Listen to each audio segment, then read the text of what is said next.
Pourquoi n'y a-t-il pas d'éclipse totale de soleil à chaque nouvelle lune, c'est-à-dire une fois par mois, lorsque la lune passe exactement devant le soleil, comme sur l'image que j'ai conservée ici en haut à gauche de ma simulation?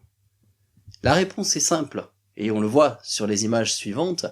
À chaque fois que la lune passe entre guillemets devant le soleil, en réalité elle passe légèrement au-dessus ou légèrement en dessous. L'orbite de la Lune est en effet inclinée par rapport à celle de la Terre autour du Soleil.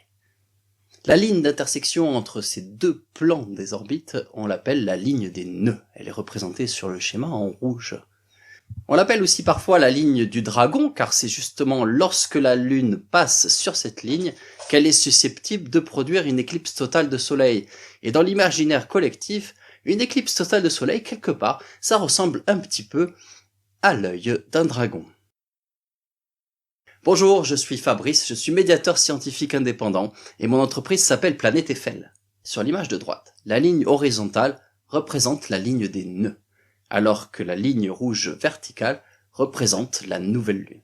Pour qu'une éclipse totale de soleil se produise, il faut que les deux conditions soient réunies en même temps, c'est-à-dire que la lune passe en même temps sur la ligne horizontale, la ligne des nœuds, et sur la ligne verticale, la nouvelle lune. Malheureusement, comme on a pu le voir le long de cette simulation, ces deux événements se produisent rarement exactement en même temps. Dans la prochaine vidéo, je vous montrerai que les éclipses de soleil se reproduisent en fait selon un cycle qu'on appelle le cycle du Saros. Alors à bientôt!